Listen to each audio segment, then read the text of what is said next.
Hello viewers and welcome to another exclusive interview on IKTV. I'm your host, Odwin Andrews, and with me is my good friend Petris Gumbs, and he's the director of S.T.E.M SVG. Petris, welcome to IKTV and an exclusive interview. Thanks for having me here. It was a pleasure. I appreciate it a lot. So basically I'm here to talk to a little bit more about the project that has been happening here in the summer at the St. Martin Secondary called S.T.E.M SVG project. All right, S.T.E.M. What is S.T.E.M? Because when you hear S.T.E.M, you know, obviously you think, what's the first thing that comes to my mind? It's a S.T.E.M. You're thinking of a branch or something. Exactly. So what is S.T.E.M SVG? Well, S.T.E.M basically stands for, the word S.T.E.M actually stands for, it actually is an acronym, Science, Technology, Engineering, and Maths.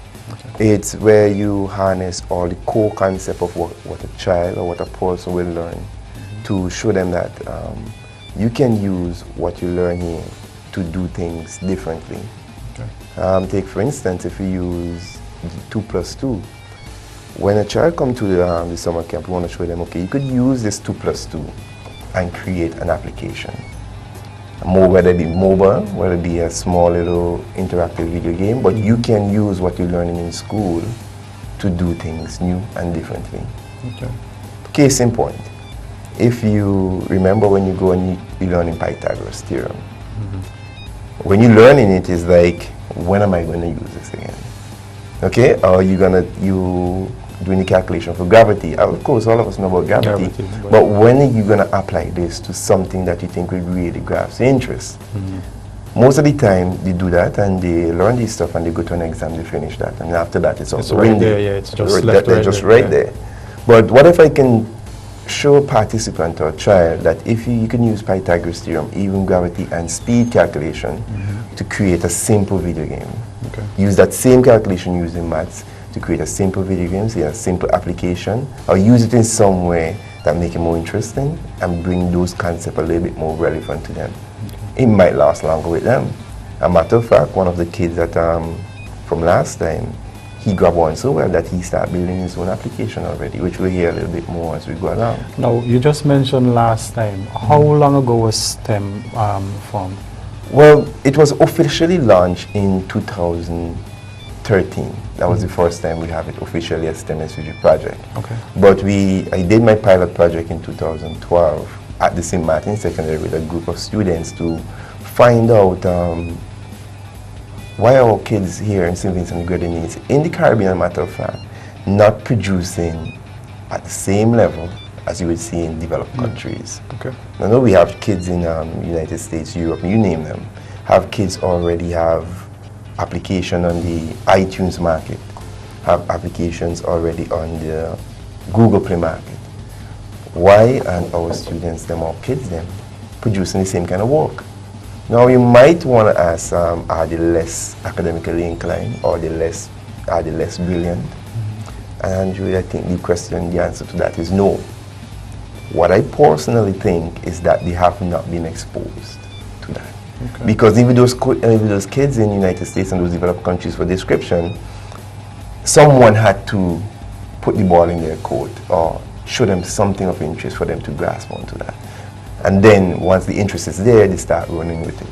Okay. We need to start exposing our kids to this kind of work as well. And I guess that was the motivation. That was the motivation with it. Is there though an affiliation, international affiliation or umbrella body, or is this a sole initiative from St. Vincent? In terms of relation, I have a few of my colleagues who, when I talk with them, they say, I think it's a good idea. Okay. And they are assisting in like maybe getting us equipment and getting us like some things for this, helping us to get them here, just because they want to see something different. They want to see things start happening on that level. So S.T.E.M is basically an original inception. Original in the sense that yes, it was brought here and maybe the first one of its kind here. Okay.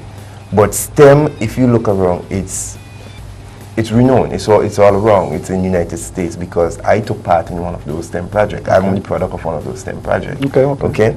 So colleges have them, high schools have them, but it's not here. Okay. You know, so we want to know why such a project or something of this nature hasn't been here as well to start getting our kids a head start in simple industry. So in terms of originality, we only tailor it or customize it to suit our kids down here. Okay, now how difficult was it to get it across with regards to the introduction of STEM itself? Was it difficult to introduce it to the kids here? No, it was not. I think maybe because of the approach that I took. Most of the kids who were involved initially were kids who I see like they have an incline to technology. Okay. But the most you will see our youths down here doing is downloading a YouTube video, doing Facebook, WhatsApping. That's technology for them. In today's world, that would even be considered IT per se. Okay? So a few of them were into the gadgets, but they don't really know how really and truly these gadgets work. So I talked to a few of them and say, how would you like me to show you to create the same application using? How would you like me to show you creating one of those? And they were like, at first they were like, they can't do it because we have that confidence problem, that challenge. You know, the confidence challenge, that they didn't believe in themselves that much to really say they could step foot in that. So I say, you can, and I will show you. And if in the first try I show you, you don't believe you can do it, they will forget about it. Okay. The first try, we show them just how simple to create a simple app. A couple of them cling on to it, and that was it. They go back, talk to their classmates, show their classmate what they can do, and then classmates start coming. So then I decided, you know what, let's give it a try. Let's try it here and see what can happen. And this brought the S.T.E.M project. Okay, and the first, it was launched in 2013? Yes. And with, if correct me if I'm wrong, that was done with a camp for kids? Yes. All right, tell me about that launch and how successful was this camp? That camp was, in terms of exposure to me personally and to the kids, was beyond what I was expected. Okay, we introduced them to things like web designing, animation, and game development. We started introducing them to that in the lowest form.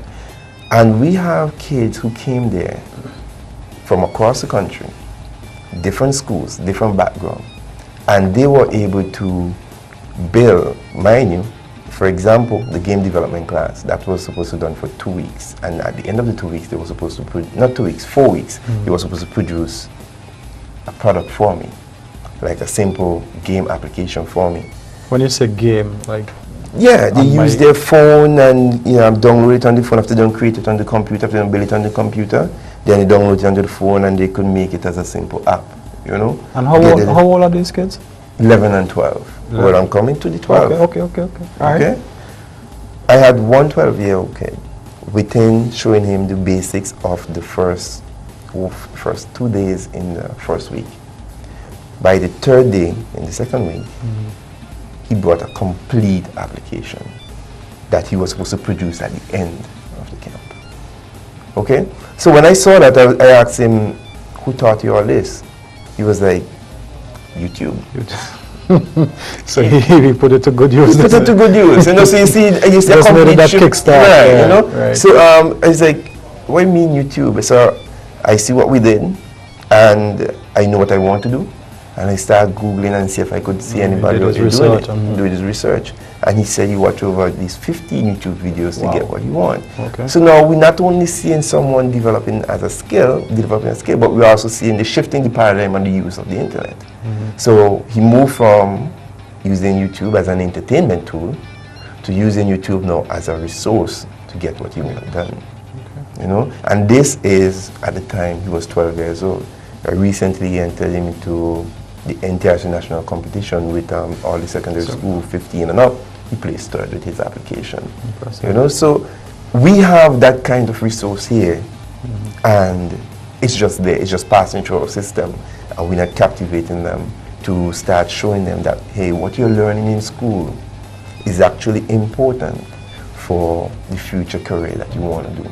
You know, and there, in the newspaper, we consistently hear lawyers, we hear accountants, we don't hear about the programmers, we don't hear about the network administrator. These are the guys who are in the back room, you know, but they're very lucrative jobs, you know, and getting persons that see this kind of career is one of the things that I think we should start doing here in St. Vincent and the Grenadines, and that is one of the big interests in pushing the STEM project. What were your numbers like in the first camp? The first camp we had 60 students.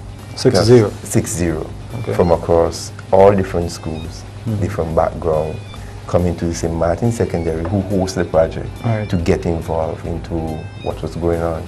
We not only want to get them into these extracurricular classes, but we are also using different methods to deliver already existing information.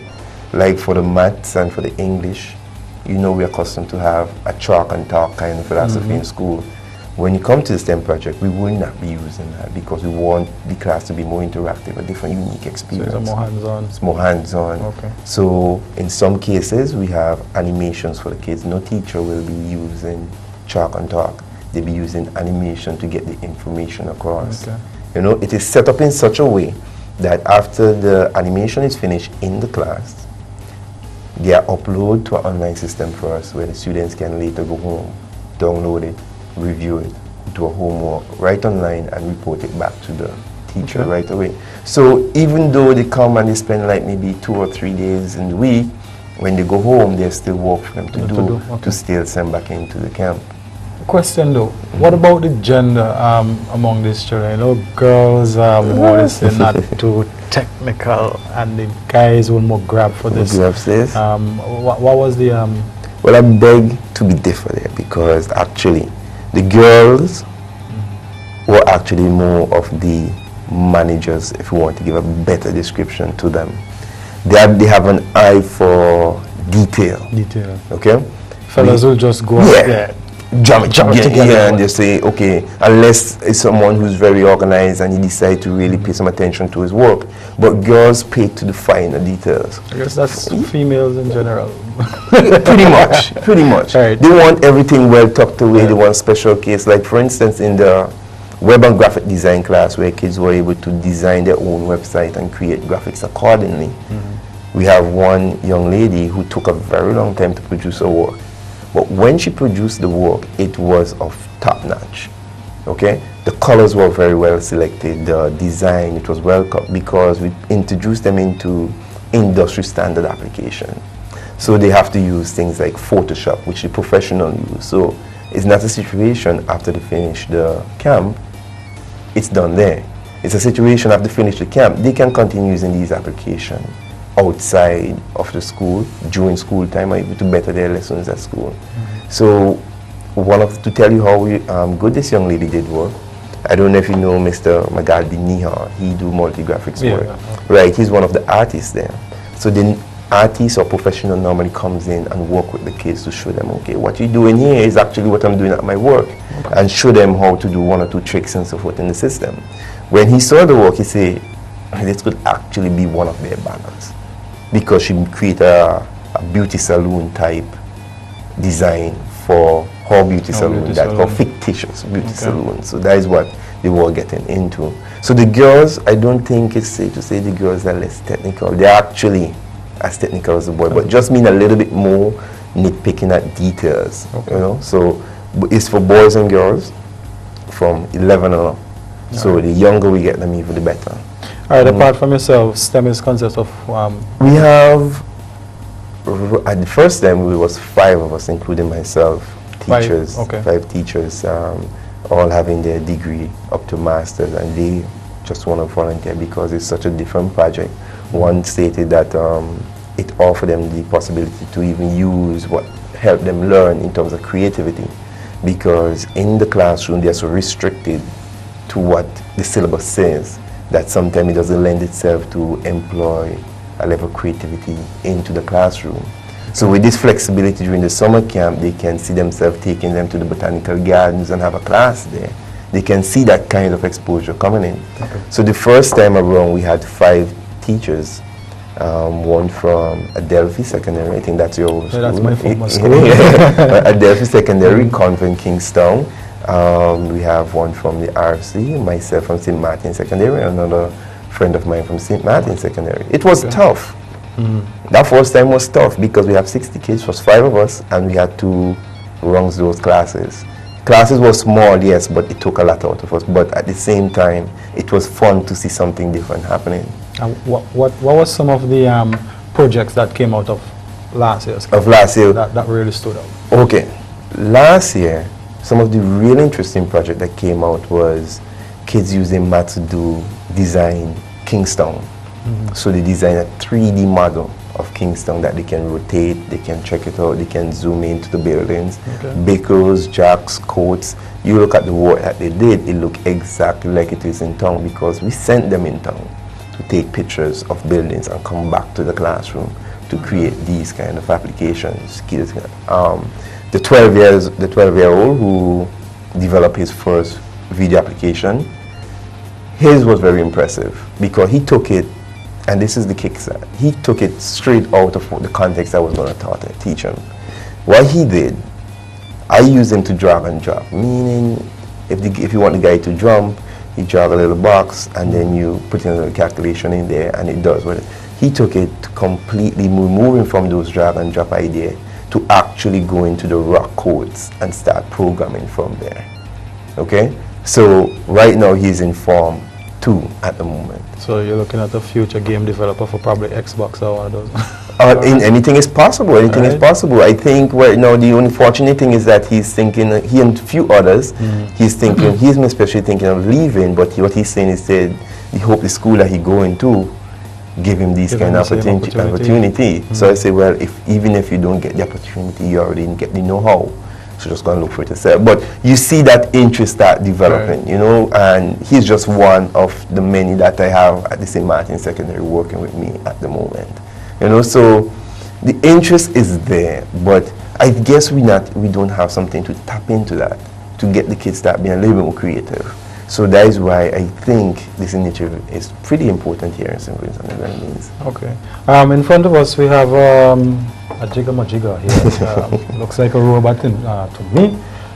Is this one of the projects that came out? Right. This is one of the new areas that we want to get students into or participant into. It's basically a robot. We wanted to make it safe as well, so we go with Legos. So this will not come like this. Actually, this is actually prefabricated coming here right now. But this right now has quite some, over 200 pieces put together here to make it look the way it does. And so the kids will put it together from scratch. Okay. What we normally do is give them some instructions because this is a pretty intense little unit. Although you see it here, it has some pretty, if we want to describe it, expensive parts on it because you have like, if you check, it has under here a motor here, 2 motors, right? Actually 2, 3 actually, 1, 2, 3. And it has some sensors here, like a touch sensor right here. And it will have a few because it's partial part of it. It has infrared, it has heat sensors and so forth. And the idea behind this is that we will give kids challenge. And based on that challenge, they will have to design a robot accordingly. After they design the robot according to what the challenge is, they have to now program this unit here to send instructions to the various motors to whether to clasp, one to touch, and whatever the case may be. So it's a way of getting students to think logically, think outside of the box, so we want to get creativity, and also to get them into the field of programming, get them to start developing in the area of artificial intelligence as well. I don't know if you remember looking at a commercial on TV where this little vacuum and it bump on the wall and it backs up. Right, same concept here.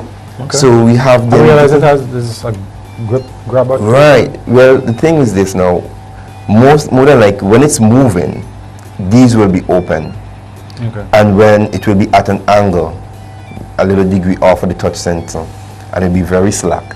So that when it bumps into anything, say it bumps into the cup, this is now pushed in on the sensor and the sensor say, okay, that touch, send a message here, vehicle stop, close this, lift it up, and then you have it. So you're gonna have a student maybe design this robot to pick this cup up and drop it off somewhere. But they have so much things in there to get it to do what you want it to do. Because now I see all these wires, because like, if you look at it, they just say, okay, this is a telephone port and... Pretty much. So this is basically the brain of the whole thing. So what they will do is that they will run a cable from their computer to this unit and download the software that the program and the robot carry out the task that it was programmed to do. You know, I think this is fun. I don't know, I don't know if you have any children, but if you look at this right now, and you have a son, a daughter, even possibly a daughter, and you help her build this from scratch, and you say, son or sweetie, you cannot move this until you learn one or two of the codes to get it moved. I could be wrong, but I could tell you from the first time this robot one wheel spins, you don't have to tell her to do anything anymore. She will go and do it on her own because she wants to see this thing move, or he wants to see this thing move and do what it does. So it's a way of encouraging them, getting them into the idea of developing, creating, and be innovative rather than being restricted to what is being taught in class. And it's the same concept that is being used here, same concept they use in science and everything. How long would a project like this? Well, something like this, we did our test run with 3 students. It was finished in a week. 1 week? 1 week. What they did, they get so interested in it, they came morning, lunchtime, break time, after school, and finish it within that week. You know, and then the programming aspect, which took us a little bit of time because they have to understand some of the language and so forth, but because of their enthusiasm in learning the language, or learning to get this thing move, it was much easier. Not to cut you off, when you say language, so we're not speaking English anymore? No, we're not speaking English. These use a special language it's like you going and learn French, like we have Pascal, you have C++. C++ is a language that is being taught at community college right now. And here, they will learn a basic form of C++ that they will eventually build on outside of the classroom to continue further. So they learn that language to talk to the robot per se, to have it do what it does, to command it. If they test it and it ain't doing something right, they have the capability to go back, do the corrections, and come back and re-download it and do, like the robot does what it needs to do. All right. So, looks pretty complicated, but I guess as you said, a keen interest. It's getting the interest. When we start doing it, even some of the teachers were, I want to get in on this. Let me work with a group of the kids to do it. Okay. And we have all our pictures there to show that really this could be an interesting aspect. So just 1 year, S.T.E.M has been in existence, basically. Basically. You guys would have had your objective. Do you think that S.T.E.M has thus far? I know it's only a year, but it's probably too early to determine whether or not you're seeing those goals achieved. Well, it's not really too early. We've seen some of them start manifesting themselves pretty good. Okay. Like, for instance, one of our objectives is that we needed to be supported by Vincentians. We needed to be Vincentians for Vincentians, by Vincentians for Vincentians. Right. So you're seeing all the professionals on board, all the facilitators are Vincentians. Most of the collaborators who work with us are Vincentians. And the kids who are coming are Vincentians. I mean, our thing is like, who better to know our children than us? Okay? We raise them, we teach them, we know their learning habits, we know the culture and everything like that, compared to having someone from a different country come in here and try to do something like that and meet up with all the obstacles because they don't know our culture as much as we ourselves know ourselves. All right. So that was one of the objectives that has manifested itself pretty good. And another one that was manifest is that teachers or facilitators who came on board, they genuinely came to give.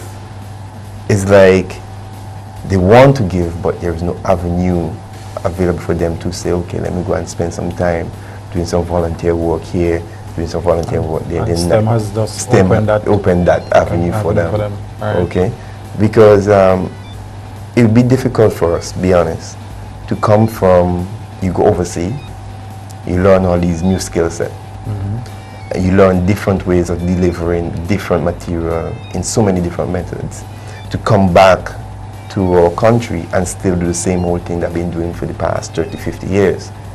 But the classroom in our schools right now doesn't lend for that kind of creativity. So with the flexibility at the S.T.E.M program, teachers are willing to, they go back and say, look, my professor helped me learn this way. I want to use that method. Is that possible? I said, look, you bring your creativity to the classroom. Let the kids them see something different. It's a complete different experience. Same material, but different methods. Okay. All right. I know that you'll be having your second camp coming up this Yes, pretty much. As we wrap up, if you just give us some details about this year's upcoming camp.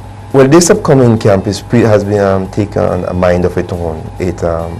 We have more facilitators coming on board from different schools, volunteering their time to come and spend some time with the kids in the summer. You know, you can't take a teacher away from our summer vacation. You know, there's a big demand. You know, there's a big demand, but teachers are coming and being involved in this whole project right now. Okay. We have brought on board several different classes. Like this is one of the classes, which will be robotics, and we have it for